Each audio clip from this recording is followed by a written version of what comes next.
जय गुरुदेव। स्वामी जी, मालिक की मौज किसे कहते हैं? जो कुछ भी हो रहा है वह ठीक हो रहा है, गुरु की मर्जी से हो रहा है, उसे स्वीकार करना, इसी को मालिक की मौज कहते हैं। गुरु नानक जी के समय की बात है, एक आदमी उनके पास आया। मालिक की मौज में रहने की चर्चा चल रही थी। नानक जी ने मालिक की मौज में रहने को ही सर्वोच्च बताया और कहा कि मालिक की मौज में रहने में ही जीव का भला है। उस आदमी ने कहा कि बुद्धि ही श्रेष्ठ होती है और विवेक विचार से रहना जरूरी है। नानक जी ने फिर उसे समझाया तो वह बोला कि प्रमाण दीजिए। गुरु नानक जी ने भाई लालो का नाम व पता बताया।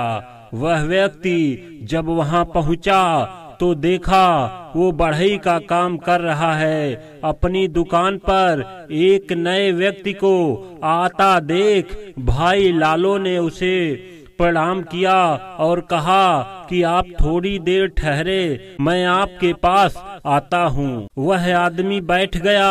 भाई लालो अर्थी तैयार कर रहा था। अर्थी तैयार करने के बाद वो दूसरी दुकान में गया और दाह संस्कार करने के कुछ सामान खरीद कर लाया और अर्थी के पास रख दिया।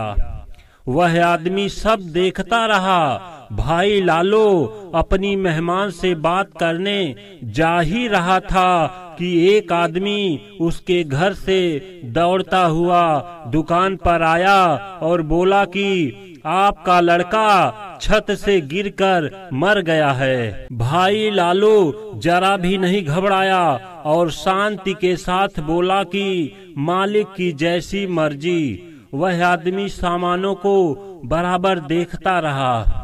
भाई लालो ने अर्थी और उसके सामानों को उठाया और उन्हें घर ले गया। मृतक का दाह संस्कार रस्म के अनुसार किया। दाह संस्कार के बाद आए हुए लोगों से विदा मांगते हुए लालो अपनी दुकान पर आया और इस देरी के लिए क्षमा मांगी। उस आदमी को पूरे घटनाक्रम को समझने में देर नहीं लगी और वह पूछ बैठा कि जब आपको सब कुछ मालूम था तो आपने अपने लड़के को छत से गिरने से क्यों नहीं बचाया?